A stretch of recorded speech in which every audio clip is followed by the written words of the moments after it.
انہوں نے زیارت کی ہوگی. حضور مدینے سے باہر ایک قبیلے کی جگہ تھی، وہ وہاں گئے ہوئے تھے، کوئی دعوت طعام تھی، دوپہر کا کھانا تھا، اسی وقت ظہر کا وقت ہو گیا. حضور نے جماعت کھڑی کی اور قبلہ جو ہے بیت المقدس. اسی نماز کے دوران یہ آیات وہی نازل ہو گئی. آپ نے فوراً رخ بدلا اور پوری جماعت نے رخ بدل لیا. اور اسی لیے اس مسجد میں دو قبلے ہیں، دو محرابیں ہیں، ایک شمال کی جانب بیت المقدس کی جانب، دوسری جنوب کی جانب یعنی مکہ مکرمہ کی جانب. اب یہ تحویل قبلہ جو ہے، یہ ہے بات اصل میں سمجھنے کی، ایک بہت بڑے فتنے کی بنیاد بن گیا. فتنہ آزمائش کو کہتے ہیں اور فتنہ فساد کو بھی کہتے ہیں. فساد یہودیوں کی طرف سے شروع ہوا. یہ کیسا نبی ہے جس کا قبلہ ہی معین نہیں؟ ابھی یہ شمال کی طرف رخ کر کے نماز پڑھ رہا تھا اور اب اس نے جو ہے جنوب کی طرف رخ کر لیا. کیسا رسول ہے یہ؟ کیسا نبی ہے؟ حضور کے خلاف لوگوں کو بھڑکانے کا انہیں اب ایک موقع ہاتھ آ گیا. اور آپ کے علم میں ہے کہ اوس اور خزرج کے جو عوام ہیں وہ یہود کے بہت زیر اثر تھے، بہت زیر اثر تھے. وہی بات کہ وہ سمجھتے تھے ہمارے پاس نہ کوئی شریعت ہے، نہ کتاب ہے، نہ کوئی قانون ہے، نہ ہمارے ہاں کوئی مفتی ہے، نہ قاضی ہے. ان کے ہاں تو کتاب ہے، شریعت ہے، مفتی ہے، قاضی ہیں. ان کا تو بہرحال کلچرڈ لوگ ہیں. تو ایک روب تھا ان کا. لہذا یہ ایک ان کو موقع مل گیا کہ اس پر لوگوں کے جذبات کو بھڑکائیں اور حضور سے برگشتہ کر دیں. دوسری طرف سادہ لو مسلمانوں کے اندر بھی ایک فتنہ بطور آزمائش آ گیا کہ اگر اصل قبلہ یہ تھا تو یہ 16 مہینے کی نمازیں تو ہماری اکارت گئی، غلط رخ پر پڑی ہم نے. اور نماز تو دین کا اصل ستون ہے اور یہ نمازیں ہماری ضائع ہو گئی. یہ ان کے دلوں میں ایک وسوسہ پیدا ہوا. اس پہلو سے اس مسئلے پر بڑی مفصل گفتگو قرآن میں ہوئی ہے میرے اور آپ کے لیے. بلکہ مجھے اعتراف ہے کہ میں یہ سوچتا رہا اتنی مفصل گفتگو بار بار فولوا وجوہکم شطر المسجد الحرام وولوا وجوہکم شطرہ، یہ بار بار بار بار پورے 2 رکوع قرآن مجید میں، سورہ بقرہ کا 17واں رکوع 18واں رکوع اسی پر ہے. اس لیے کہ ہم اس سینسٹیونیس کا اندازہ نہیں کر سکتے کہ جو اس وقت پیدا ہو گئی تھی اس پر. تحویل قبلہ پر یہ معمولی نہیں بات تھی. یہود نے سمجھ لیا تھا کہ اب معلوم ہوا یہ ایک نئی امت کا آغاز ہے، اس کا مرکز اب نیا بن گیا ہے. اب تک وہ سوچ رہے تھے کہ ہمارے ہی، چنانچہ ایک اور واقعہ ہوا تھا کہ یہ عاشورہ کا روزہ رکھتے تھے یہودی. حضور نے پوچھا کیوں رکھتے ہو 10ویں محرم کا روزہ؟ انہوں نے کہا کہ اصل میں ہمیں جو نجات ملی تھی فرعون سے، اور فرعون کو جو غرق کیا گیا تھا لاؤ لشکر سمیت، وہ 10 محرم کو ہوا تھا، ہم شکرانے کے طور پر روزہ رکھتے ہیں. حضور نے فرمایا کہ موسیٰ کے تو ہم تم سے زیادہ مستحق ہیں، لہذا مسلمانوں کو حکم دیا کہ تم بھی 10ویں محرم کا روزہ رکھا کرو. اب یہ چیزیں ایسی تھیں کہ جس سے وہ پیسیفائڈ تھے ایک طرح سے کہ نہیں یہ کوئی نئی چیز نہیں ہے، یہ ہمارے کیمپ فالوورز. بلکہ حضور نے فرمایا تم 2 روز کا روزہ رکھو، 9ویں محرم کا بھی 10ویں کا. بہرحال اس پر جو ایک تشویش ہوئی ہے، اس تشویش کو دور کرنے کے لیے 2 رکوع 17واں 18واں رکوع 2 رکوع پورے کے پورے اسی بحث پر مشتمل ہیں. اور اس کے علاوہ اب میں مثال دوں کہ میرا ایک ہاتھ یوں ہے، ایک ہاتھ یوں ہے، بیچ میں میرا جسم ہے، تو اس بحث کا جسم جو ہے وہ تو وہ 2 رکوع ہیں، رکوع 17واں 18واں. لیکن ادھر دور پہلے ایک آیت آ گئی تھی جس نے زمین ہموار کی. للہ المشرق والمغرب فینما تولوا فثم وجہ اللہ. 2 رکوع پہلے. مشرق و مغرب سب اللہ کے ہیں، جدھر بھی رخ کرو اللہ کا رخ ہے. قبلے کا مطلب یہ تو نہیں ہے کہ اللہ اس سمت میں محدود ہے، معاذ اللہ. اللہ کا رخ، اللہ تو مشرق میں ہے، مغرب میں ہے، شمال میں ہے، جنوب میں ہے، فوق میں ہے، تحت میں ہے، ہر جگہ ہے. للہ المشرق والمغرب فینما تولوا فثم وجہ اللہ. مشرق و مغرب سب اللہ کے ہیں، جدھر بھی تم رخ کرو گے وہ اللہ کا رخ ہے. یہ ایک تمہید ہو گئی تھی. اس کے بعد ویسے وہاں جا کر عجیب سا محسوس ہوتا ہے کہ یہاں تو کوئی سیاق و سباق تو تھا نہیں. یہ آیت کس حوالے سے آئی ہے؟ اصل میں اس بحث کے لیے تمہید وہاں سے شروع کر کے بات چھوڑ دی گئی، اور پھر 2 رکوع آگے جو ہے وہ یہ آیت آ گئی کہ اگر ابھی کوئی ریزیڈول ایفیکٹ باقی ہے تو اب ان سے کہا جا رہا ہے سخن شناس نئی دل برا خطائی جاست. لوگوں تم بات نہیں سمجھتے، سخن شناس نہیں ہو اے میرے محبوب. دل برا، سخن شناس نئی دل برا خطائی جا. خطا یہاں ہے، تم جسے اصل نیکی سمجھ بیٹھے ہو، ریچول، ظاہری شکل، وہ اصل نیکی نہیں ہے، وہ کل نیکی نہیں ہے. نیکی تو اصل میں ایک روح ہے جو پورے وجود میں سرایت کرتی ہے، ایک بالکل مختلف انسان وجود میں لاتی ہے، ایک پورا مختلف کردار وجود میں لاتی ہے. نیکی تو حقیقت میں وہ ہے. جیسے کہ ہمیں معلوم ہے نماز کا ایک ظاہر ہے، فقہ اس سے بحث کرے گی، لیکن اصل نماز آپ کو اللہ کی حضوری کا شرف حاصل ہوا، کچھ حضور قلب میسر آیا، کوئی خشوع و خضوع ہوا، کوئی اللہ کے ساتھ مخاطبت اور مکالمے کی صورت پیدا ہوئی. کیا تم نے جب سجدہ کیا تو محسوس کیا کہ تم نے اپنے رب کے قدموں پر اپنا سر رکھ دیا ہے؟ اگر یہ نہیں ہے تو ٹھیک ہے، فقہی نماز ادا ہو گئی، اصل نماز تو ادا نہیں. نماز کی روح تو تم نے نہیں پائی. تو ہر شے کا ایک ظاہر ہے اور ایک اس کی روح ہے، باطنی روح. ہم اپنی مجبوری سے ظاہری ہی بات کو دیکھ سکتے ہیں، روح تو ہماری نگاہوں کے سامنے ہے نہیں، جس کا نتیجہ یہ نکلتا ہے کہ صرف ظاہر ہی ظاہر رہ جاتا ہے، روح کی طرف توجہ ہی نہیں ہوتی. اور یہی سب سے بڑا الزام، سب سے بڑی تنقید حضرت مسیح کی تھی یہودیوں پر. تم مچھر چھانتے ہو اور سموچے اونٹ نکل جاتے ہو. ظاہری معاملات میں، فقہی معاملات میں بحثیں ہو رہی ہیں، مفصل بحثیں ہو رہی ہیں، اور کفر کے فتوے لگ رہے ہیں. تم نے اگر یہ کر دیا تو یہ ہو گیا، اور سموچے اونٹ نکل رہے ہو. حرام کاموں میں تم ملوث ہو، سود تم لے رہے ہو. یہ ہے کہ تمہارا معاملہ سارا کا سارا دین کی ظاہر سے رہ گیا. اور یہ جو فرمایا کہ تمہاری مثال ان قبروں کی سی ہے جن کے اوپر تو سفیدی کر رکھی ہے لیکن اندر گلی سڑی ہڈیوں کے سوا کچھ نہیں.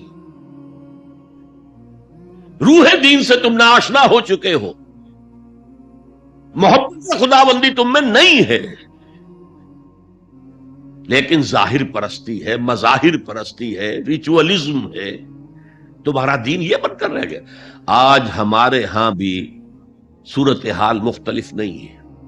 میں عرض کر چکا ہوں، سب سے بڑا طبقہ ہمارے ہاں ظاہر بات ہے کہ جو ہمارے علماء کے زیر اثر ہے، اور وہ فقہاء ہیں. اور فقیہ کا کام ہی ہے کہ وہ ظاہر سے بحث کرے، باطن سے تو بحث نہیں کر سکتا. لہذا ریچولز ہی ریچولز رہ گئے ہیں، حقیقی روح ہر شے کی ختم ہو چکے. رہ گئی رسم اذاں روح بلالی نہ رہی، اور فلسفہ رہ گیا تلقین غزالی نہ رہی. نماز و روزہ و قربانی و حج یہ سب باقی ہے، تو باقی نہیں. اب آئیے اس پر غور کیجئے. جو میں نے عرض کیا تھا لیس البر، اب زبر اور پیش میں زمین و آسمان کا فرق ہو جاتا ہے. لیس البر ہوتا جیسا کہ ہے سورہ بقرہ میں آگے جا کر، لیس البر ان تاتوا البیوت من ظہورہا. ان کے ہاں یہ قاعدہ تھا یا ایک رواج ہو گیا تھا کہ اگر احرام باندھ کر گھر سے نکل آئے اور اب کسی ضرورت سے گھر جانا پڑا، دروازے سے نہیں داخل ہوں گے، ایک دفعہ احرام باندھ کے نکل آئے، اب کیسے جائیں واپس؟ تو گھر کے پچھواڑے سے دیوار پھلانگ کے جاتے تھے. تو وہاں کہا یہ کوئی نیکی نہیں ہے. لیس البر ہوتا تو اس کا مطلب ہوتا سرے سے کوئی نیکی نہیں ہے، یہ تو ہمارا من گھڑت ایک خیال ہے. لیس البر یہ خبر ہے جسے مقدم کیا گیا ہے، اور اس کا مفہوم اب ہو گیا حصر کا. کل نیکی یہ نہیں ہے، یعنی نیکی کا ظاہر بھی ضروری ہے. یہ نہ سمجھو کہ نماز کا ظاہر کوئی معنی نہیں رکھتا.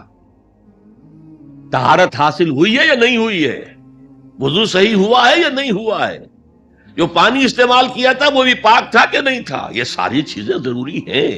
دین کا ظاہر بھی ضروری ہے. یہ نہ نفی کیجئے کہ ان فقہا کا کیا ہے، ظاہر ہی کو لیتے ہیں.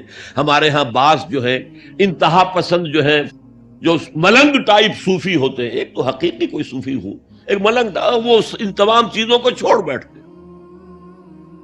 جیسے میں نے آپ کو شعر سنایا تھا اور اختلاف بھی کیا تھا، مولانا روم نے کچھ زیادتی کی ہے، سختی کی ہے، انداز بیان اچھا نہیں ہے کہ ماز قرآن مغزہ برداشتیم استخاں پیش سگاں انداختیم. ہم نے قرآن سے اس کا اصل مغز جو ہے وہ کشید کر لیا ہے، ہڈی کا گودا ہم نے کھینچ لیا، اب ہڈی خالی ہم نے پھینک دی ہے.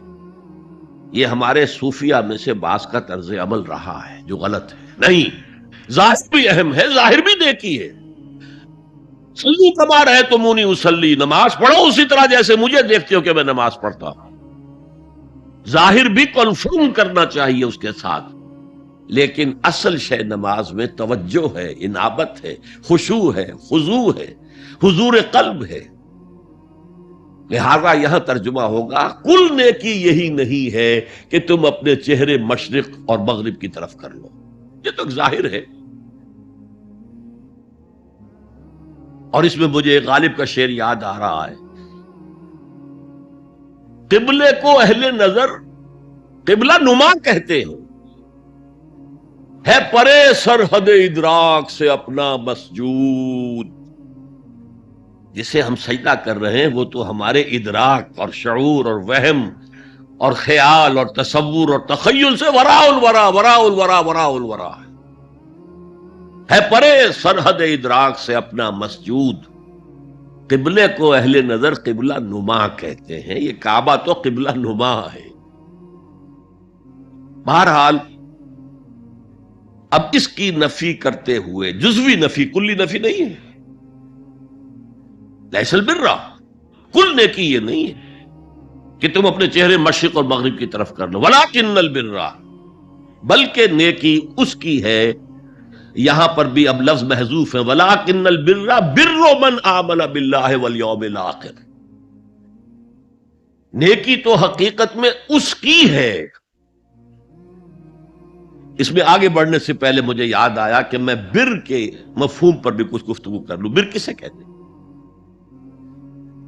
بہت عمدہ باتیں جو ہے پہلے کہی ہیں. بر اور بر یہ دونوں مادہ تو ایک ہی ہے، بحر و بر. جب تک انسان سمندر میں رہتا ہے، آج کا تو خیر تصور نہ کیجئے، پہاڑوں جیسے جو ہے پہاڑ سمندر میں چل رہے ہوتے، عام حالات میں کوئی اس کے ادھر ادھر جو ہے کوئی ہچکولے محسوس نہیں ہوتے. لیکن پرانے زمانے کے سمندر کا تصور کیجئے تو ہر وقت وہ ہے آدمی غیر مطمئن ہوتا تھا، اسی وقت کچھ ہو سکتا ہے، ہچکولا آ رہا ہے، ادھر سے آ رہا ہے، ادھر سے آ رہا ہے. تو دل میں ایک خوف سا رہتا تھا، ایک بے چینی سی رہتی تھی، عدم تحفظ کا ایک احساس رہتا تھا. بر پر، خشکی پر آتے ہی اطمینان ہو گیا. تو یہ اصل میں انسان کے باطنی اطمینان کے لیے جو ابھی آپ نے فرمایا کہ دیکھی وہ ہے کہ جس کو کر کے تمہیں خوشی حاصل. اور فتویٰ اپنے دل سے لے لیا کرو، ما حاک فی صدرک، جو کچھ تمہارے سینے کے اندر جو کچھ جس سے خدبد ہو جائے، جس سے بے چینی ہو جائے، وہ اسم ہے، وہ گناہ ہے. الاسم ما حاک فی صدرک وکرہت ان یطلع علیہ، اور گناہ وہ ہے کہ جس کے بارے میں تمہیں یہ پسند نہ ہو کہ لوگوں کو اس کی اطلاع ہو، وہ گناہ ہے. اس میں بھی مجھے جیسے انگریزی کی ایک نظم کا سٹینزا جو ہے یاد آیا تھا، art is long and time is fleeting, دوڑا جا رہا ہے یہ وقت، And our hearts, though stout and brave, still like muffled drums are beating funeral marches to the grave. اپنے دل کی ہر بیٹ کے ساتھ ہم اپنی قبر سے قریب سے قریب تر ہوتے جا رہے ہیں. اسی طرح کی ایک نظم ہے، بڑی پیاری نظم ہے. Charities that soothe and heal and bless are scattered over the feet of men like flowers. وہ بھلائیاں، وہ نیکیاں، وہ خدمت خلق، charities which soothe and bless and heals، دل کے اوپر مرہم سا رکھا جاتا ہے نیک کام کر کے، دل کو خوشی ہوتی ہے نیک کام کر کے. Charities that soothe and heal and bless are scattered over the feet of man like flowers. یہ تو ان پھولوں کے مانند ہے جو انسان کے قدموں میں پڑے ہوئے ہیں، جس کو چاہے اٹھا لے، جو چاہے اٹھا لے. No mystery is here, no special boon for the high and not for the low. The smoke ascends as high from the hearth of a humble cottage as from that of a haughty palace.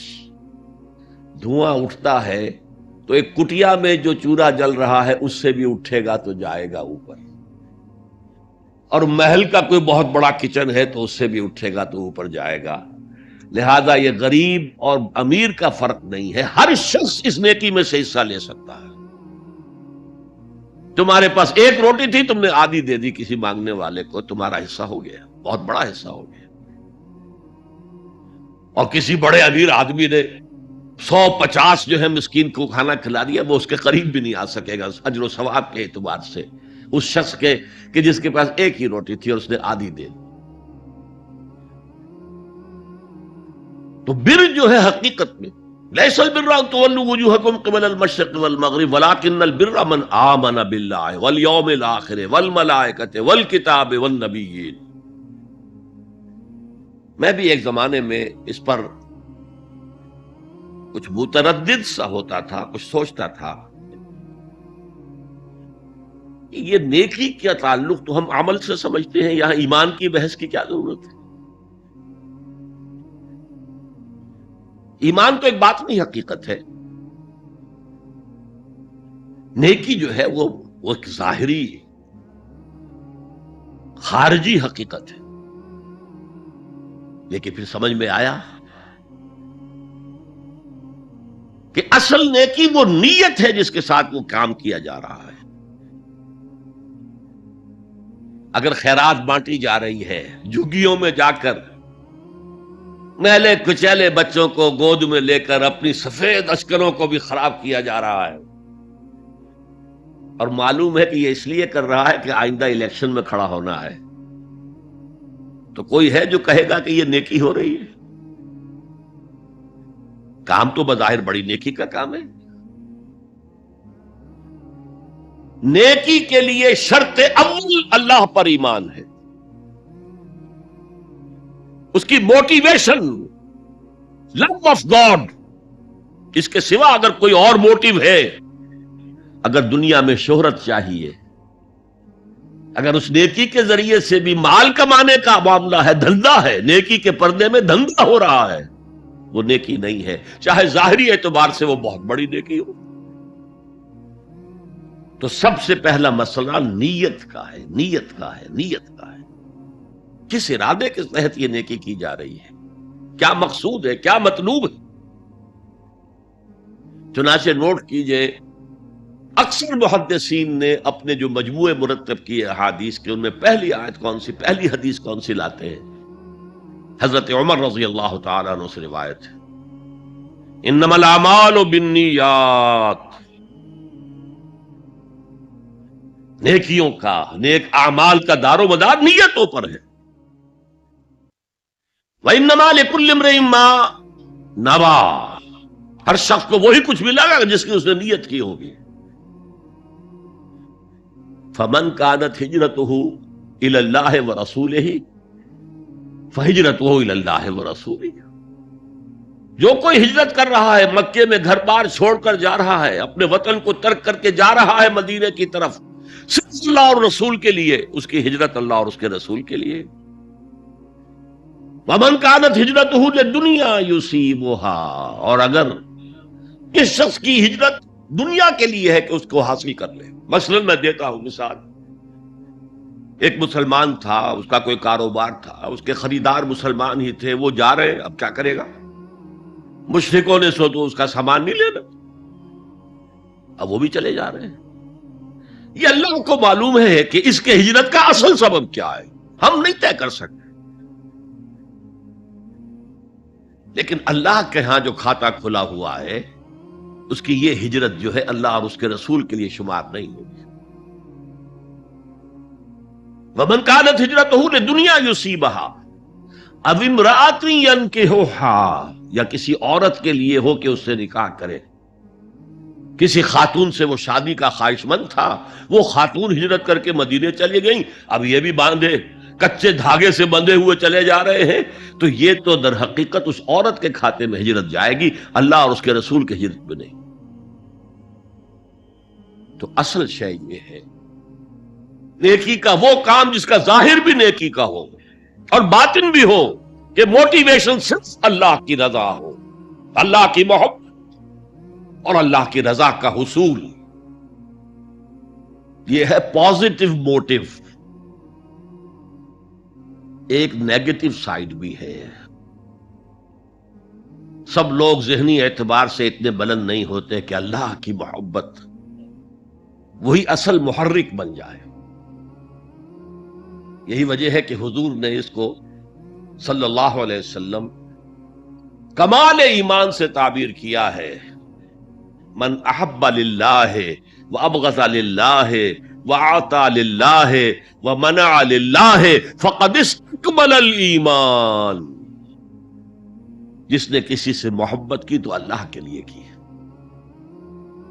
کسی سے نفرت اور بغض رکھا تو اللہ کے لیے رکھا، کہ اللہ کو اس سے نفرت کرنا پسند ہے، اور کسی کو کچھ دیا تو اللہ کو خوش کرنے کے لیے دیا، اور کسی سے کچھ چیز روکی تو صرف اس لیے کہ اللہ کو اس کا روکنا پسند ہے، تو اس شخص نے اپنے ایمان کی تکمیل کر لی۔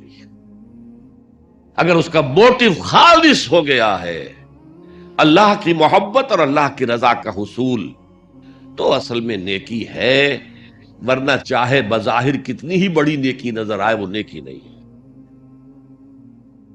لیکن جو لوگ اس حد تک نہ پہنچ پائے ہوں، استکمال ایمان تک، تکمیل ایمان تک، تو ان کے لیے ایک اور موٹیو بھی ہے، والیوم الآخر، قیامت کا دن، جزا و سزا کا یقین، اللہ کا خوف، آخرت کے محاسبے کا خوف۔ خوف بھی ایک بہت بڑا موٹیو ہے، بہت بڑی موٹیویٹنگ فورس ہے۔ اب میں یوں کہوں گا کہ اگر کسی عمل کا محرک ہے صرف اللہ کی محبت، اس کی رضا کا حصول اور آخرت کی نجات، تو وہ نیکی ہے۔ اگر یہ نہیں ہے، کوئی وطن پرست ہے، وطن کی محبت کی وجہ سے کوئی نیک کام کر رہا ہے،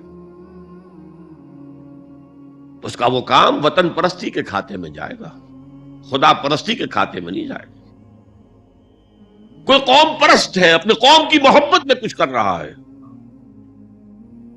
تو اس کا وہ نیک کام قوم پرستی کے کھاتے میں جمع ہوگا، خدا کی پرستش کے لیے نہیں۔ یہ ہے موٹیو کا فرق، اور یہ ہے موٹیو کی اہمیت، اور اس کا تعلق ہے ایمان باللہ اور ایمان بالآخرہ سے۔ ایک حدیث میں حضور نے فرمایا کہ قیامت کے دن سب سے پہلے 3 اشخاص کا معاملہ پیش ہوگا۔ ایک وہ تھا کہ جو اللہ کی راہ میں جنگ کرتا ہوا مارا گیا تھا، دنیا میں شہید سمجھا جا رہا تھا۔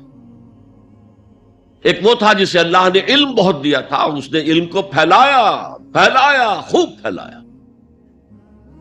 اور ایک وہ جس کے پاس جس کو اللہ نے بہت دولت دی تھی، اور اس نے دولت جو ہے نیکی کے کاموں میں، بھلائی کے کاموں میں، غرباء، یتامى، مساکین کے لیے خرچ کیا۔ اب اللہ پوچھے گا ان شہید صاحب سے کہ دیکھو میں نے تمہیں صحت دی تھی جسمانی قوت دی تھی، تم نے کیا کیا؟ وہ کہے گا اے اللہ میں نے تیرے لیے قتال کیا اور اپنی جان دے دی۔ اللہ فرمائے گا کذبتا، تو نے جھوٹ بولا، انک قد قاتلت لئن یقال جریء، تو نے تو یہ جنگ میں حصہ لیا تھا اس لیے کہ تیری شجاعت کا ڈنکا بن جائے، تیری جرت کی شہرت ہو جائے۔ وقد قیلا، وہ کہا جا چکا، اب یہاں تمہارے لیے کچھ نہیں ہے۔ اور فرشتوں کو حکم ہوگا اور اوندے منہ گھسیٹتے ہوئے اس کو جہنم میں ڈال دینا۔ یہی حشر ہوگا اس عالم کا، تو نے وہ نیکی کا کام کیا تھا، لئن یقال عالم، کہا جا چکا دنیا میں، ڈنکا بج چکا تمہاری شہرت کا۔ اب اس میں نوٹ کیجئے، اگر کسی عالم کے علم کا ڈنکا بج جائے، اس کی اپنی نیت وہ نہیں تھی تو اس کے اندر کوئی خرابی نہیں ہے۔ یہاں معاملہ نیت کا ہے۔ اگر نیت یہ ہو کہ میرے علم کی شہرت ہو جائے، میرے ہاتھ چومے جائیں، مجھے نذرانے پیش کیے جائیں، تو پھر وہی حشر اس کا ہوگا کہ اوندھے منہ گھسیٹ کر جہنم میں ڈال دیا جائے۔ یہی حشر اس سبھی کا ہوگا جس نے سخاوت کی تھی، جس کی سخاوت کے ڈنکے بج گئے تھے، اس کا بھی یہی حشر ہوگا۔ تو انما الاعمال بالنیات، اور یہاں نیکی کی بحث میں سب سے پہلے ولکن البر بر من آمن باللہ والیوم الآخر۔ اب جو والملائکۃ والکتاب والنبیین، ان تینوں کو جمع کر لیجئے، اس سے مراد ہے نبوت اور رسالت۔ ملائکہ وحی کا ذریعہ ہیں جو انبیاء تک لے کر آتے رہے، اس وحی کا جو ریکارڈ مرتب ہوا وہ کتابیں ہیں، اور جن پر وہ وحی آئی وہ نبی ہیں۔ ان تینوں کو جمع کر لیجئے، رسالت، ایمان باللہ، ایمان بالآخرہ، اور ایمان بالرسالت۔ اب اس کا تعلق کیا ہے نیکی کے ساتھ؟ یہ ذرا گہری بات ہے۔ دیکھیے، نیکی کا جذبہ بھی، جو انسان کے پیشنز ہوتے ہیں وہ اندھے بہرے ہوتے ہیں۔ پیشنز، جذبات، نیکی بھی ایک جذبہ ہے۔ کبھی یہ جذبہ حد اعتدال سے تجاوز کر کے بری بنا دیتا ہے، جیسے رہبانیت، ترک دنیا، شادی نہیں کروں گا، گھر گھرستی کا بکھیڑا مول نہیں لوں گا، بس اللہ سے لو لگاؤں گا۔ ظاہر بات ہے جس نے بھی فیصلہ کیا نیکی کے جذبے کے تحت کیا نا، لیکن اس کا جو نتیجہ نکلا اکثر و بیشتر پھر حرام کاری ہوئی۔ آپ عیسائیت کی جو ہے ہسٹری آف کرسچین موناسٹسزم، اس کا مطالعہ کیجئے، انہوں نے خود لکھا ہے کہ بظاہر راہب خانے ہیں، راہب اور راہبائیں رہتی ہیں، اور ان کے تہخانوں میں حرامی بچوں کے قبرستان ہو جاتے تھے۔ یہ نیکی کے جذبے نے بدی کو جنم دیا ہے۔ حضور کے ساتھ ایسا ہوا۔ 3 اشخاص آئے، انہوں نے حضور کی ازواج مطہرات سے معلوم کیا آپ رات کو کتنا وقت نماز میں لگاتے ہیں، آپ مہینے میں کتنے نفلی روزے رکھتے ہیں۔ اب جو کچھ انہیں بتایا گیا، حضور کی زندگی کھلی کتاب تھی، بتا دیا گیا اتنا عرصہ جو ہے آپ رات کو تہجد پڑھتے ہیں، بتا دیا گیا مہینے میں اتنے روزے رکھتے ہیں۔ انہوں نے اسے کم سمجھا، فتقالوہا، قلیل سمجھا کہ یہ تو زیادہ نہیں ہے، ہمارا تو خیال تھا کہ آپ ساری رات ہی کھڑے رہتے ہوں گے۔ لیکن اپنے دل کو مطمئن کرنے کے لیے کہ حضور کی کہیں توہین بھی نہ ہو جائے، کہا جی انہیں تو ضرورت نہیں ہے، وہ تو معصوم ہی ہے، ان کی خطائیں اول تو ہوتی نہیں، اگر کوئی ہے بھی تو اللہ نے کہہ دیا قد غفر اللہ لک ذنبک ما تقدم منہا وما تاخر، اللہ نے تو معاف کر دی اگلے پچھلے سارے گناہ، میرے لیے یہ کافی نہیں ہے۔ ایک نے کہا میں پوری رات عبادت کروں گا، اپنی کمر بستر سے نہیں لگاؤں گا۔ دوسرے نے کہا کہ میں ہمیشہ ہر روز روزہ رکھوں گا، کبھی افطار نہیں کروں گا۔ تیسرے نے کہا میں کوئی شادی بیاہ نہیں کروں گا، یہ کھکیڑ میں نہیں پڑوں گا میں۔ حضور کو خبر ہو گئی، آپ نے طلب فرمایا اور غصے کے انداز میں وہ الفاظ کہے کہ جو حضور سے بالکل متوقع نہیں۔ واللہ انی لاتقاکم واخشاکم، خدا کی قسم میں تم سب سے زیادہ متقی ہوں اور سب سے زیادہ اللہ سے ڈرنے والا ہوں، لیکن میرا طریق یہ ہے کہ میں رات کو سوتا بھی ہوں اور نماز بھی پڑھتا ہوں، میں روزہ رکھتا بھی ہوں، ناغہ بھی کرتا ہوں، میں نے شادیاں کی ہیں، متعدد ازواج میرے گھروں میں ہیں۔ فمن سنتی فلیس منی، جو بھی میری سنت سے ہٹا وہ مجھ میں سے نہیں ہے، میرا امتی نہیں ہے۔ تو نیکی کا جذبہ بھی حد اعتدال سے تجاوز کر کے بدی کو جنم دے سکتا ہے۔ ایک صحابی، نوجوان صحابہ میں سے عبداللہ ابن عمرو ابن العاص، عجیب یہ بات ہے کہ باپ جو ہے بہت بڑا سیاستدان، بہت بڑا جری سپہ سالار، بہت بڑا حکمران، حضرت عمرو بن العاص، بیٹا نہایت زاہد و عابد، مرتاس، زاہد مرتاس، ساری رات کھڑے ہیں، بستر سے کمر ہی نہیں لگائی، ہر روز روزے سے۔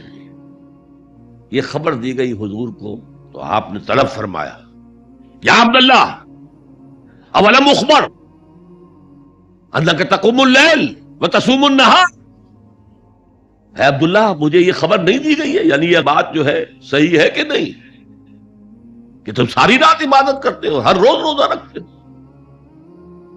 کیا کہہ سکتے تھے؟ بلا یا رسول اللہ، حضور ایسا تو ہے۔ فرمایا لا تفعل، ہرگز ایسا مت کرو، فإن لزوجك عليك حقا وإن لزورك عليك حقا بل إن لنفسك عليك حقا، تمہارے نفس کے بھی تم پر حقوق ہیں، تمہاری بیوی کے بھی تم پر حقوق ہیں۔ ان کی زوجہ سے کسی نے پوچھا تھا تم ہمیشہ میلی کچیلی رہتی ہو، کبھی ہم نے تمہیں کسی اچھے لباس میں کسی کوئی جسے سنگھار کہہ دیتے کہ یہ میں نے دیکھا؟ تو ان کا کہ مجھے کیا غرض ہے، تمہارے بھائی کو تو مجھ سے کوئی غرض ہے ہی نہیں، میں کس کے لیے بناؤ سنگھار کروں؟ یہ بھی الفاظ آتے ہیں۔ فرمایا ہرگز مت کرو، میں تو کرتا ہوں، میں روزے بھی رکھتا ہوں لیکن نہیں بھی رکھتا، میں نماز پڑھتا ہوں لیکن سوتا بھی ہوں، میری بیویاں ہیں متعدد، تو میری سنت اگر تم نے چھوڑ دی تو تمہارا مجھ سے کوئی تعلق نہیں ہوگا۔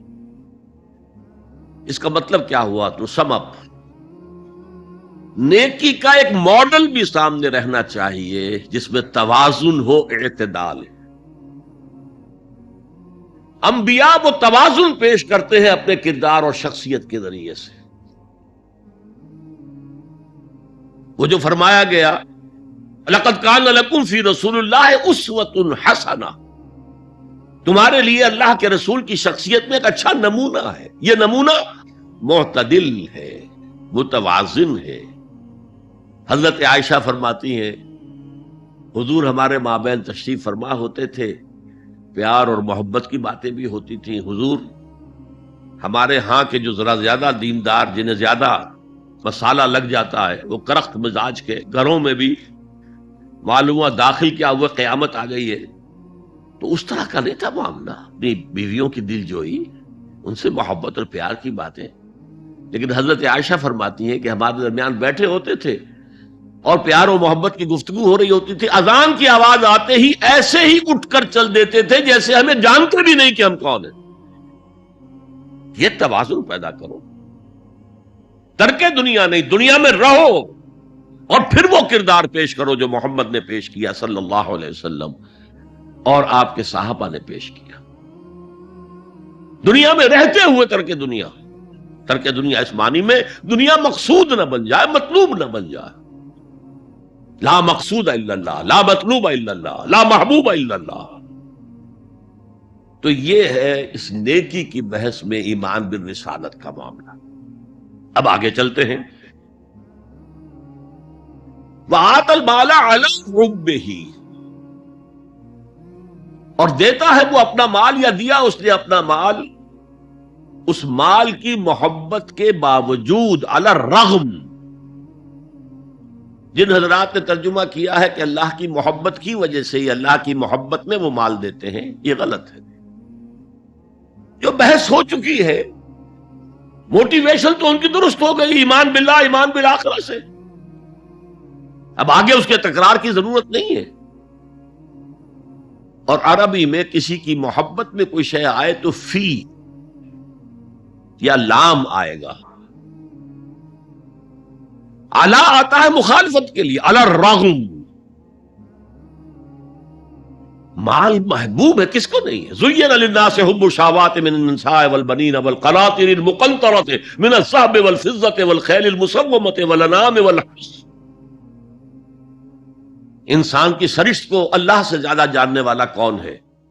وہ فرما رہا ہے، سورہ آل عمران کی آیت ہے، مزین کر دی گئی ہے انسانوں کے لیے محبت بیویوں کی، بیٹوں کی، اور ڈھیروں مال کی، سونے کی اور چاندی کی، اور گھوڑے وہ کہ جو پیڈگری والے ہوں اور جو بہت اعلیٰ نسل کے ہوں، خیل المسومہ، نشان زدہ گھوڑے، اور مال ہو، بھیڑیں بکریوں کو گلے کے گلے ہوں، اور گائے اور بیل ہوں، اور یہ ساری چیزیں محبوب ہیں.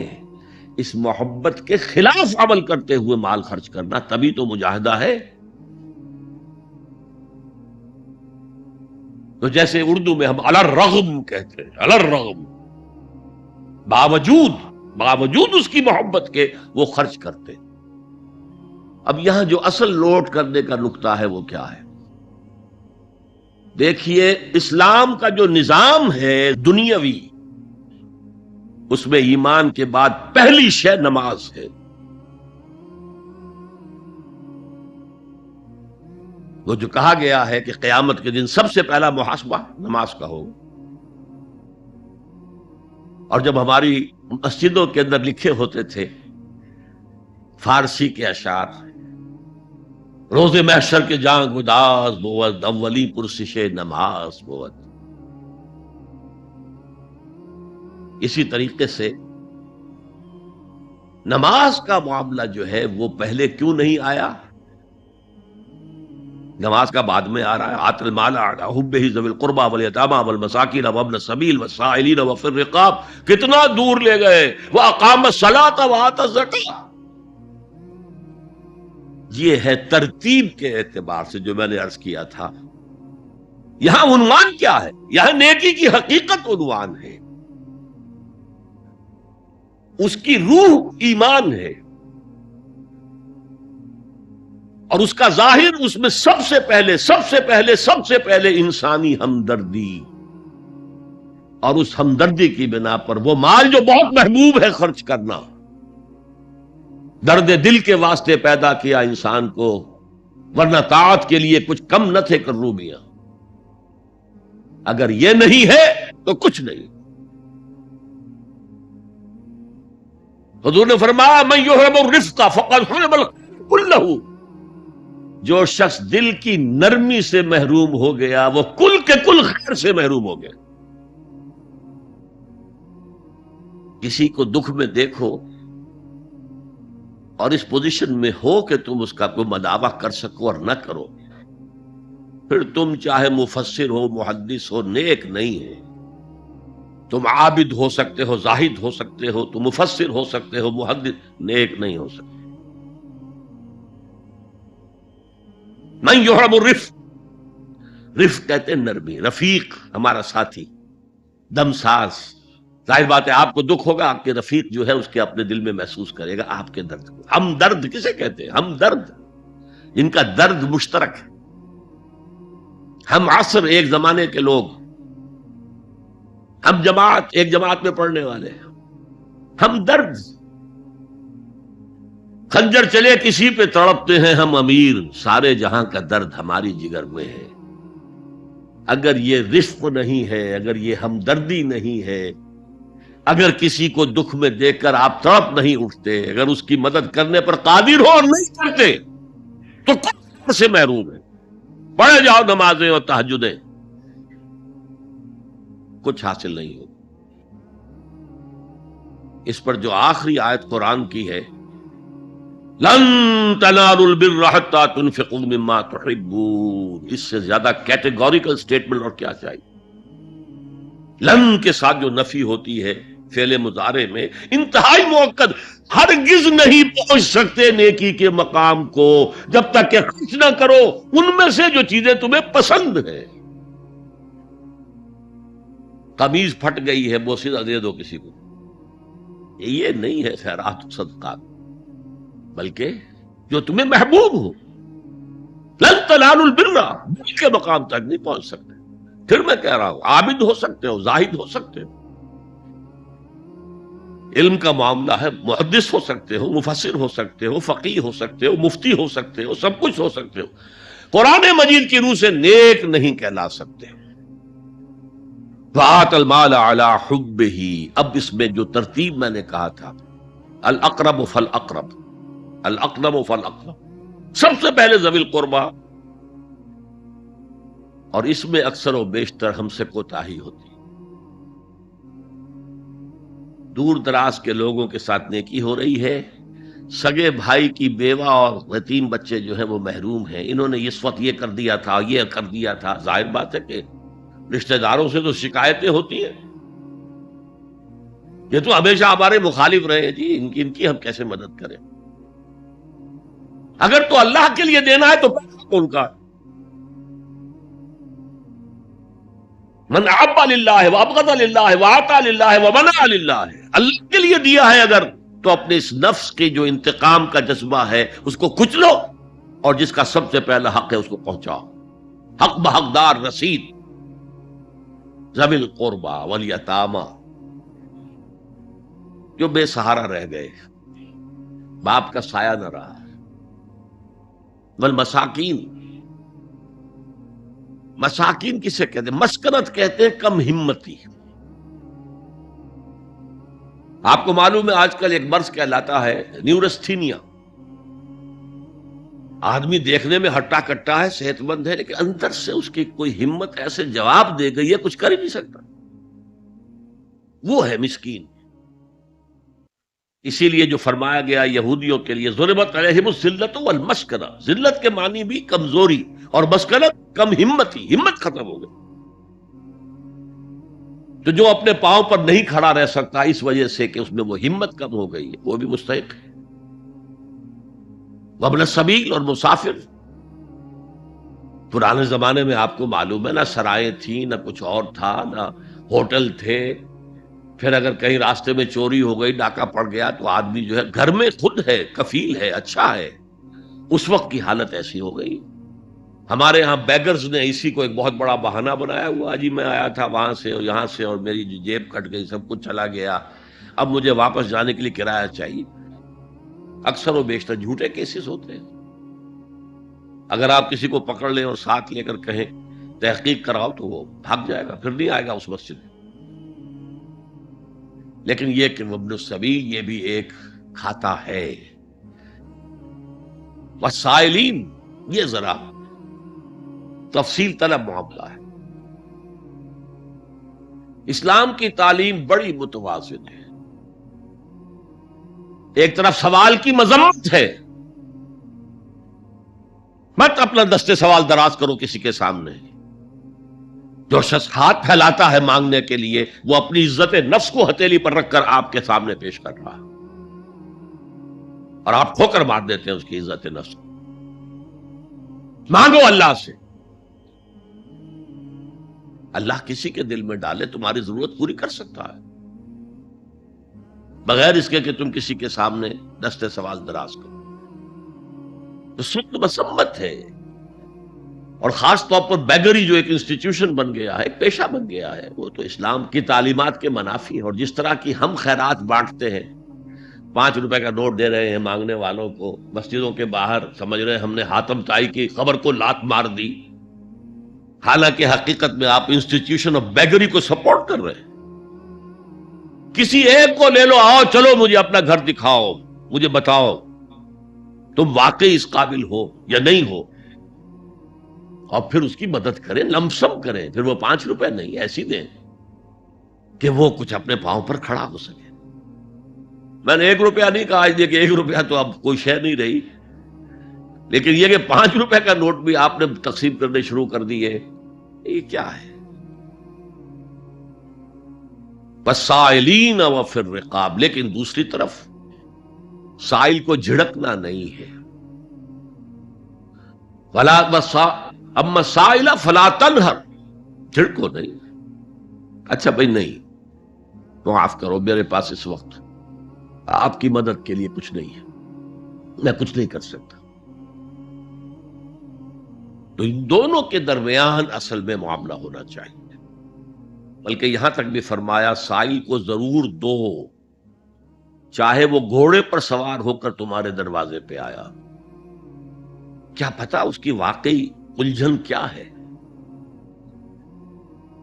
تو سوال کی مذمت اور سائل کو جھڑکنے کی ممانعت، حتی الامکان خالی ہاتھ نہ لوٹاؤ، اس نے اپنی عزت نفس اپنی ہتھیلی پر رکھ کر تمہاری سامنے پیش کر دیا، اسے ٹھوکر نہ مارو۔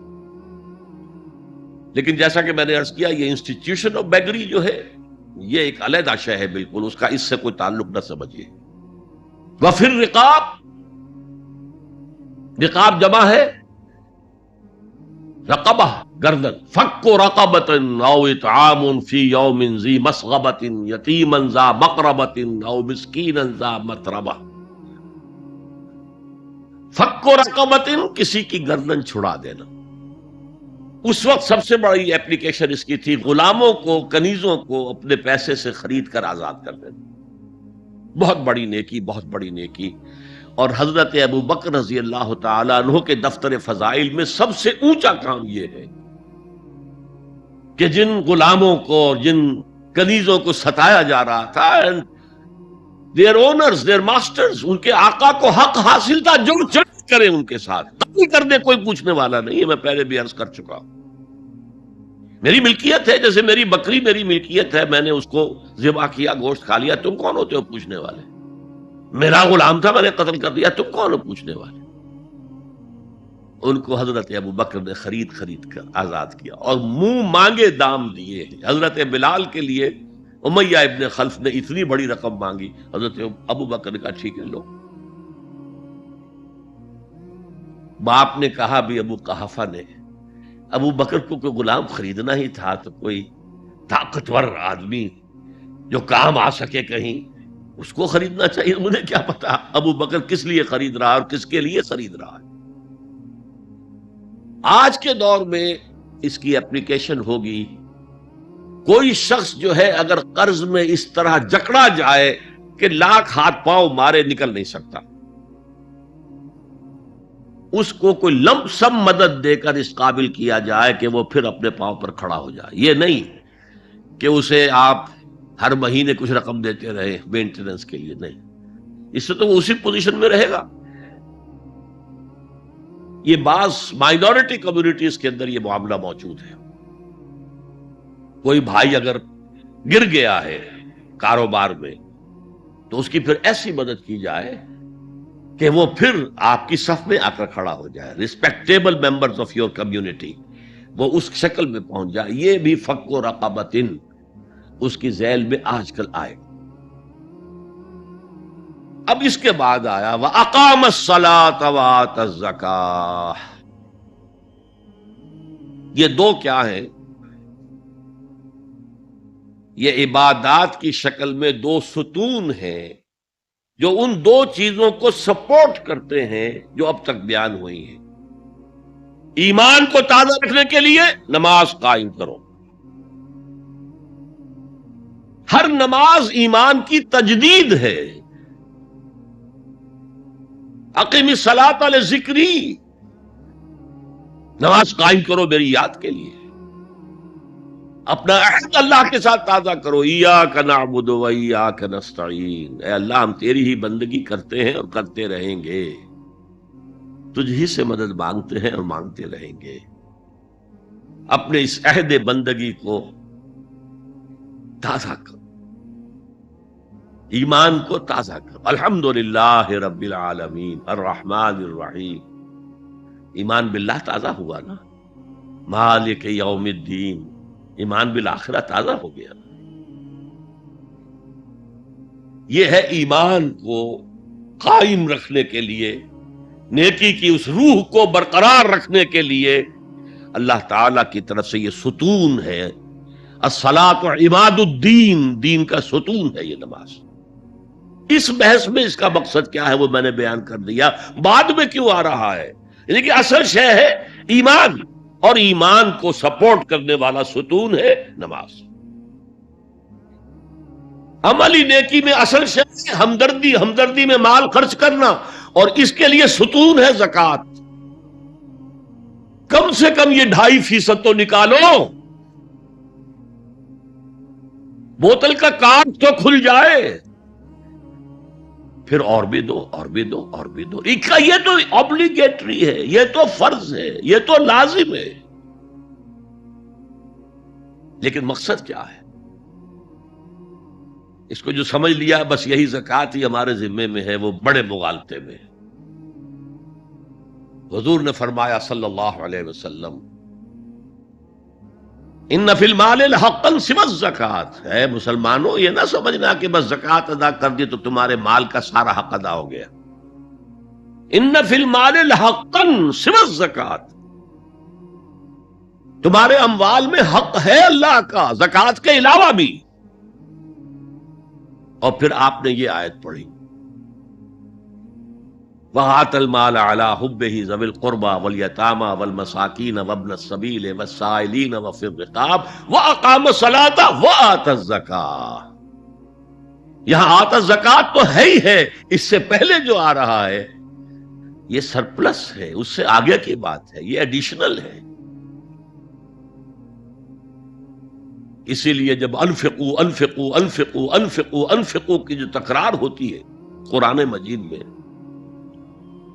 تو ایک جگہ پھر سوال کیا صحابہ نے، کتنا خرچ کرے حضور؟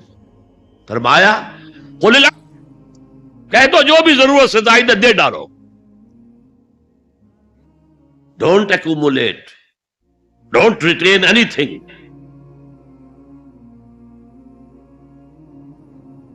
ایک بات آپ سے کہوں، آپ کچھ چونک جائیں گے. حضور نے کبھی زکوٰۃ دی؟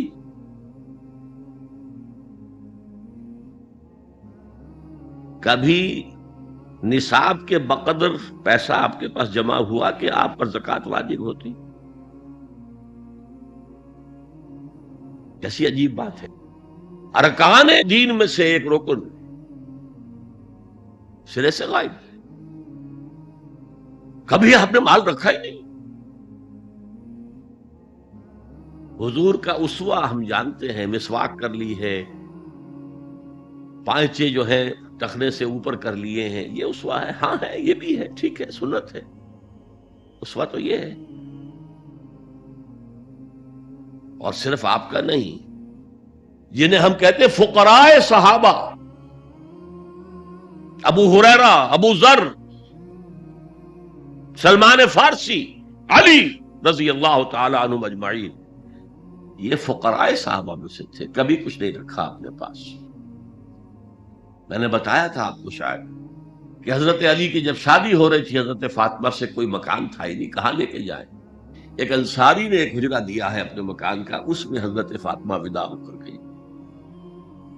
He didn't have any home. ابو ذر وہ تو دوسری انتہا کو چلے گئے تھے.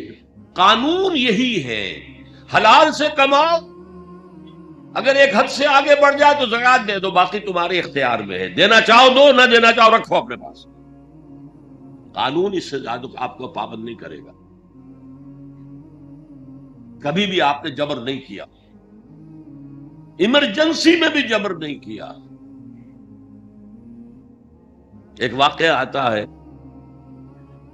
کہ حضور کو کئی وقت کا فاقہ تھا. تھوڑی دیر کے بعد حضرت ابو بکر آئے، آپ نے چہرے سے پہچان لیا کہ فاقے سے. پھر حضرت عمر آئے، پہچان لیا کہ فاقے سے.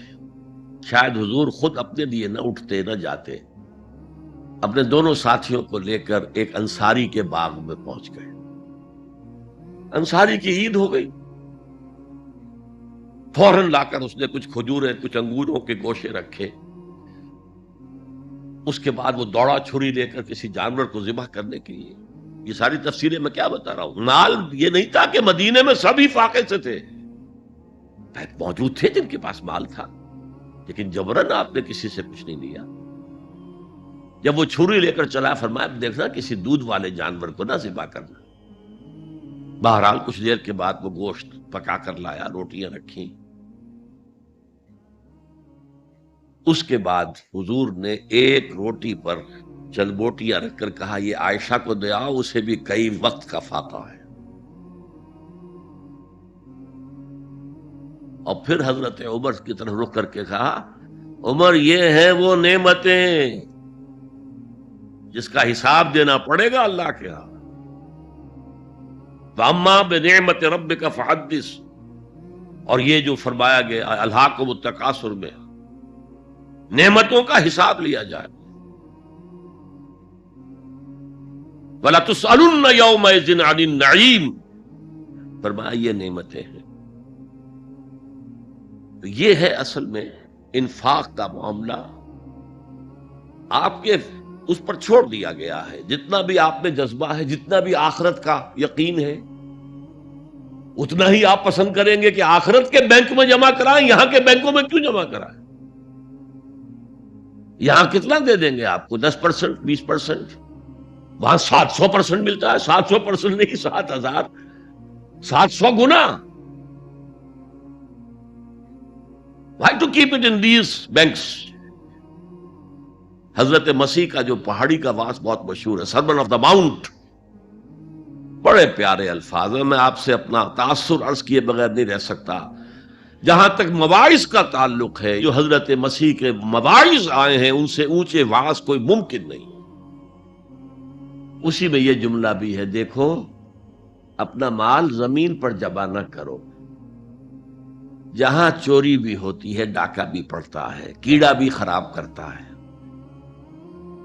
آسمان پر جمع کرو جہاں نہ چوری کا اندیشہ، نہ ڈاکے کا خوف، نہ کیڑا خراب کر سکے. اس لیے کہ میں تم سے سچ کہتا ہوں کہ جہاں تمہارا مال ہوگا وہی تمہارا دل ہوگا. مال یہاں ہوگا تو دل اٹکا ہوا ہوگا، اور فرشتے اس طرح گھسیٹ کر کھینچیں گے آپ کی جان کو جیسے کہ سیخ پر سے کباب کھینچا جاتا ہے. اور اگر دل وہاں لگا ہوا ہے جس کے لاکھوں کروڑوں ڈالر سوئس بینکس میں جمع ہے، اسے کہا جائے نکل جاؤ پاکستان سے، اسے کوئی تکلیف ہوگی؟ نکل جاؤ فلاں ملک سے، ملک بدل کرتے تمہیں کیا تکلیف؟ میرے بینک کے اندر پیسے ہیں. البتہ جس کا باہر کچھ نہ ہو اسے اگر یہ دی جائے سزا تو اس کی تو جان پر بن جائے گی.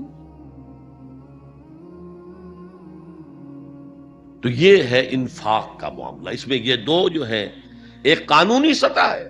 قانونی سطح یہ کہ حلال ذریعہ حرام نہ ہو، سود نہ ہو، جوا نہ ہو، فحاشی کو ذریعہ نہ بنایا جائے، منشیات کو ذریعہ نہ بنایا جائے کمائی کا. اور جو بھی آپ کے پاس ہے، آپ نصاب کی سطح کے اوپر آ گئے تو 2.5% زکوٰۃ دے دو. قانون اس سے آگے آپ سے مطالبہ نہیں کرے گا. اگرچہ فقہا نے یہ فتویٰ دیا ہے کہ اگر کسی وقت جو فقراء ہیں ان کی ضرورتیں زکوٰۃ سے پوری نہ ہو سکیں تو اس وقت کا امام، اس وقت کا خلیفہ، وہ زبردستی بھی عمراء کے مال میں سے مزید لے سکتا ہے زکوٰۃ کے علاوہ. لیکن کمال یہ ہے محمد رسول اللہ صلی اللہ علیہ وسلم کا کہ نہایت جاں گسل تحریک جو تھی، انقلابی تحریک، اس میں بھی کبھی آپ نے جبر سے کام نہیں لیا. یہ آپ کی چوائس پر ہے. البتہ ایک معیار مقرر کر دیا، جیسے حضرت ابو بکر غزوہ تبوک کے موقع پر سب کچھ لے آئے تھے گھر میں جھاڑو پھینک کر. عام حالات میں یہ نہیں. ایک شخص آئے، صحابی انصاری، میں اپنا سب کچھ اللہ کی راہ میں دینا چاہتا ہوں. فرمایا نہیں، تم چاہتے ہو کہ اپنے وہ رسا کو قریب اور فقیر بنا کر جاؤ؟ اس نے کہا اچھا میں آدھا دے. نہیں، آدھا بھی بہت ہے. فرمایا 1/3 دیتا ہوں. فرمایا ہاں 1/3 کافی ہے. والثلث کثیر، اور ثلث بھی بہت ہے. اور یہی قانون ہے وراثت کا. آپ ثلث سے زیادہ، ایک تہائی سے زیادہ کی وصیت نہیں کر سکتے. 2/3 مال جو ہے کم سے کم وہ صرف قانون وراثت کے مطابق تقسیم ہو، اور کسی وارث کے لیے وصیت نہیں کر سکتے. ایک بیٹے کو اس کا حصہ بھی مل جائے اور پھر مزید جو ہے وصیت نہیں. وارث کے لیے لا وصیت لوارث. تو یہ ہے زکوٰۃ. در حقیقت اس جذبہ انفاق کو سپورٹ دینے والی شے. کم سے کم یہ تو دو. بوتل کا کارک کھل جائے گا تو مزید بھی نکل آئے گا اس میں سے.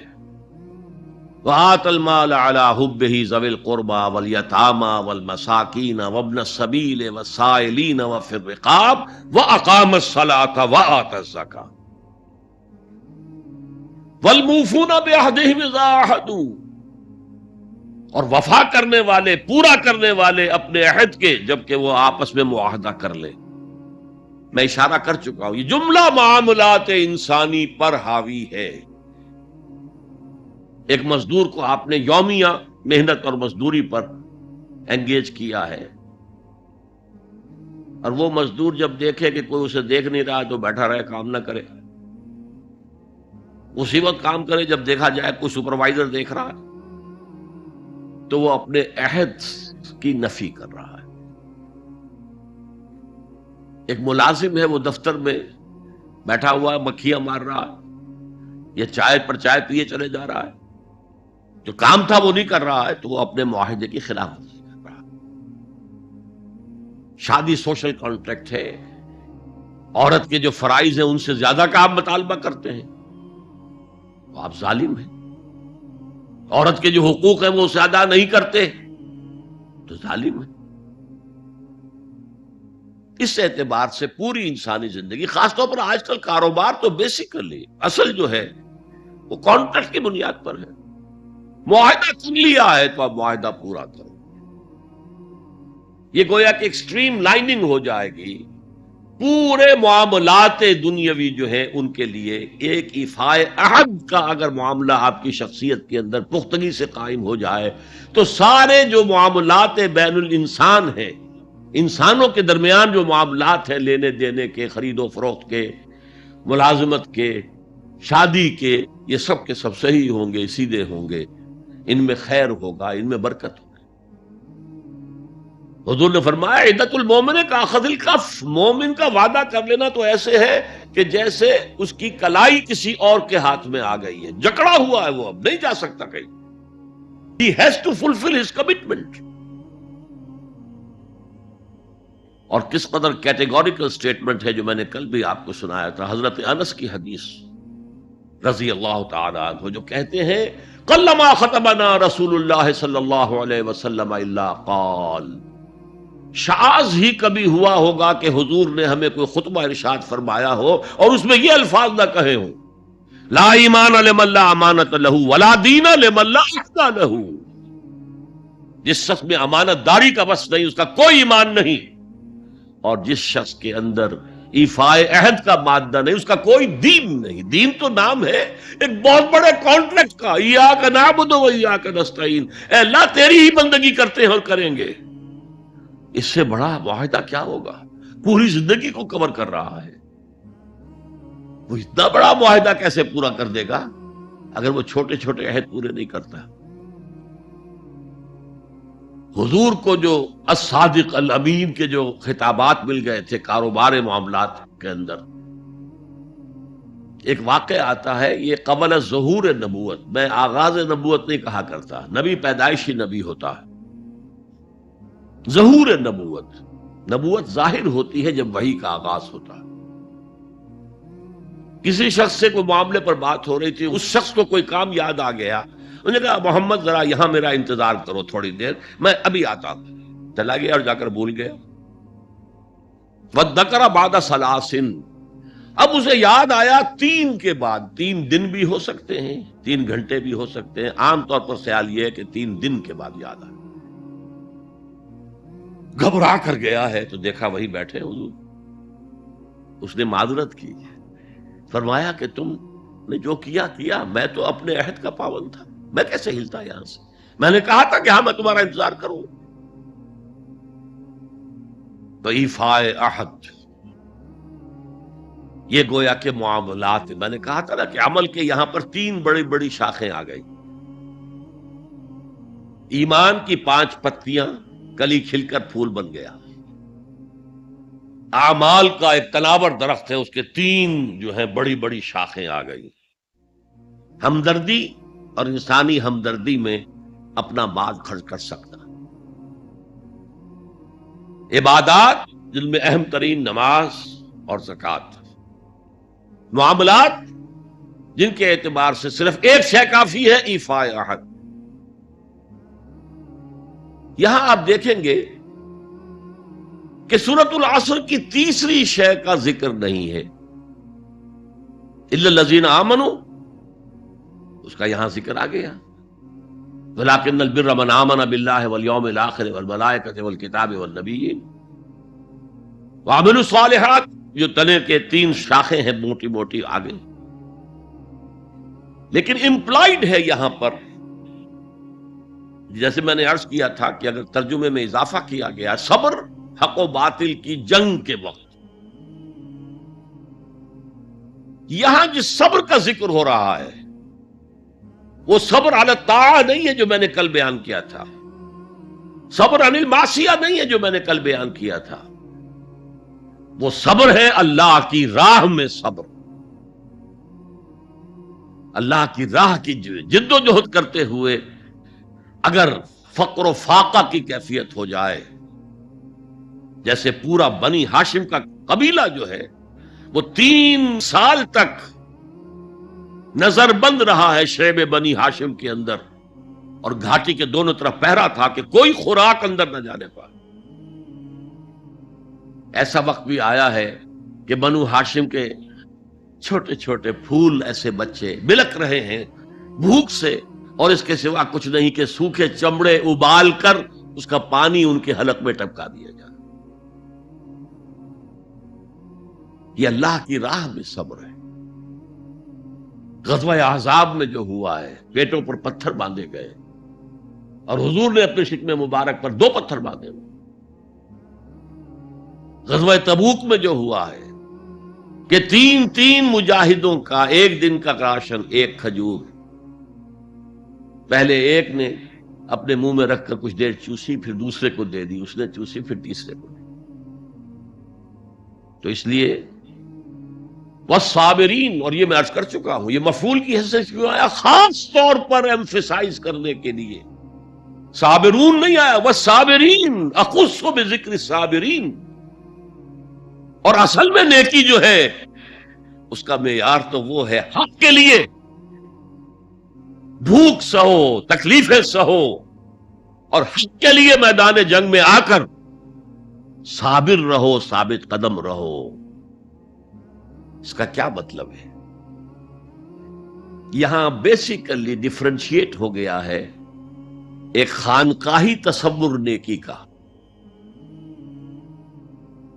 ذکروں کے ذریعے، مراقبوں کے ذریعے اپنے آپ کو مانجے جاؤ، مانجے جاؤ، مانجے جاؤ. پھر وہ جو جن کو مانج دیا گیا ہے وہ دوسروں کو مانجھے مانجھے مانجھے، مانجنا ہی چلا ہے، آگے نہیں. میدان میں آ کر باطل کو چیلنج کرنا، یہ نہیں ہے ہی نہیں. اور شیطان خوش ہوتا ہے، ہنستا ہے کہ چاہ لگا مست رکھو ذکر و فکر صبح گاہی میں اسے، اور پختہ تر کر دو مزاج خانقاہی میں اسے، تاکہ اصل جو ہے میدان وہ میرے لیے کھلا چھوڑ کر لگے رہے. نہیں، اصل کرائیٹیرین آپ کی صداقت کا، آپ کی نیکی کا، تواصوا بالحق وتواصوا بالصبر. یہ صبر کسی اور کام کے لیے نہیں ہے، یہ کوئی وطن پرستی کی جنگ کا ذکر نہیں ہے، یہ کوئی قوم پرستانہ جنگ کا ذکر نہیں ہے، یہ کوئی اپنی جیسے بادشاہ کرتے تھے اپنی دولت بڑھانے کے لیے، اپنی مملکت کو توسیع دینے کے لیے صبر نہیں ہے، بلکہ یہ راہ حق میں والصابرین فی الباساء والضراء وحین الباس، خصوصاً وہ جو صبر کرنے والے ہیں فقر و فاقہ میں، بھوک میں اور تکلیف میں. زخم آ گیا ہے، تیسے اٹھ رہی ہیں، برداشت کر رہے ہیں. آدمی کانپ جاتا ہے. معاذ اور معوذ جو دو نوجوان تھے جن کو حضور نے تو کہا تھا تم ابھی کم عمر کے ہو، تم جاؤ واپس چلے جاؤ، لیکن ان میں سے جو بڑا تھا اس نے کچھ کہا حضور سے تو حضور نے مان لیا، چلو ٹھیک ہے تم آ جاؤ. چھوٹے نے کہا حضور میں اسے پچھاڑ سکتا ہوں. آپ نے کشتی کرائی، اس نے پچھاڑ دیا کہ اچھا بھائی آ جاؤ، تم بھی آ جاؤ. انہی میں سے ایک کا ہے، میں بھول رہا ہوں ان کا نام، ان کے ایک شانے کے اوپر تلوار کا وار پڑا، پورا شانہ کٹ گیا، کوئی ایک تسمہ، کوئی ایک ٹینڈن لگا رہ گیا کسی. اب وہ ہاتھ جو ہے وہ لٹک رہا ہے، وہ دوسری ہاتھ سے تلوار چلا رہے ہیں لیکن یہ رکاوٹ ڈال رہا ہے. انہوں نے اپنے ہاتھ کو اپنے پاؤں کے نیچے رکھا، زور سے جھٹکا دیا اور اس بازو کا علیحدہ کر کے پھینک دیا. اور میں سچ کہتا ہوں انہیں کوئی درد محسوس نہیں ہوا ہوگا. وہ جذبہ جو ہوتا ہے وہ انسان سے سب کچھ کرا دیتا ہے، جس کا ہم تصور نہیں کر سکتے. والصابرین فی البأساء والضراء وحین الباس، اور جنگ کے وقت، حق و باطل کی جنگ. وہ جنگ جو ہے زرپرستی کی نہ ہو، ملک گیری کا نہ ہو، وہ حق کے کلمے کو بلند کرنے کے لیے ہو، انسانوں کو ملوکیت کے شکنجے سے نجات دلانے کے لیے ہو، انسانوں کو کیپٹلزم کے جنگل سے اور اس کے چنگل سے نجات دلانے کے لیے ہو. وہ جنگ جو حق کے لیے ہو، اس میں ثابت قدم رہنا، یہ صبر کی سب سے اونچی منزل ہے. اور یہ نمایاں ترین فرق ہے اسلام کے تصور نیکی میں اور جو آپ دنیا میں دوسرے، چاہے وہ بدھ مت کا تصور ہو اور چاہے وہ کسی اور کا تصور ہو اور چاہے وہ صوفیانہ تصور ہمارے ہاں کا ہو، چاہے وہ کرسچین موناسٹسزم کا تصور، ان سب سے جو فرق ہے وہ یہ ہے کہ جہاد فی سبیل اللہ چوٹی پر ہے. That is the peak. حضور نے اسے کہا ضربۃ السنام منہ الجہاد فی سبیل اللہ. ہمارے دین کی حقیقت جو ہے اس میں اس کی چوٹی جو ہے وہ اللہ کی راہ میں جہاد ہے. لیکن میں کسی موقع پر جہاد کے بارے میں جو مغالطے خود ہم نے پیدا کیے ہیں، جس کی بنا پر اغیار نے پھر جو ہے اس کے خلاف مہم چلائی ہے، میں کوشش کروں گا کہ اس سیریز کے اندر میں اس مضمون کو لے آؤں. ہم دوسروں کا شکوہ کیا کریں، غلطی ہماری اپنی ہے. ہم نے جہاد کو بدنام کیا دنیا کے اندر، اس لیے کہ جہاد کا صحیح تصور ہمارے سامنے ہے ہی نہیں. بہرحال یہ حضور کے زمانے میں جنگیں ہوئی ہیں، دین حق کو غالب کرنے کے لیے آخری مرحلہ آیا ہے قتال کا، جنگوں کا. تو والصابرین فی البأساء والضراء وحین البأس اولئک الذین صدقوا، یہ ہیں وہ لوگ جو سچے ہیں. بر اور نیکی کا اگر دعویٰ کریں تو انہیں حق ہے، لیکن یہ پوری شخصیت، پورا سراپا، جسے آپ کہتے ہیں این آرگینک ہول. ان آرگینک چیزوں کو آپ کاٹ کے اس کے حصے بکھرے کر سکتے ہیں. آرگینک چیز کاٹیں گے ختم ہو جائے گی، زندگی نہیں رہے گی اس میں. آرگینک ہول، اس کا ہر جز لازم ہے. اس کے روح ایمان ہے جو موٹیویشن کو درست کرتی ہے. اس کے اعمال کا ذکر آ گیا. اور چوٹی، اسی لیے سورہ صف میں فرمایا ان اللہ یحب الذین یقاتلون فی سبیلہ صفا کانہم بنیان مرصوص. اللہ کے محبوب تو وہ بندے ہیں جو اس کی راہ میں جنگ کرتے ہیں ایسی صفیں باندھ کر گویا کہ سیسا پلائی ہوئی دیوار ہے. آج کل ہم کہیں گے جیسے کہ ری انفورس کنکریٹ کی وال ہے. اس وقت وہ سیسا پلا دیا کرتے تھے درزوں کے اندر، اس دیوار کی مانند کھڑے رہے جس میں کوئی رخنا نہ پیدا کیا جا سکے. یہی اسلوب اختیار کیا ہے اقبال نے اپنے ایک شعر میں، محبت مجھے ان جوانوں سے ہے ستاروں پہ جو ڈالتے ہیں کمن، ان اللہ یحب الذین یقاتلون فی سبیلہ صفا کانہم بنیان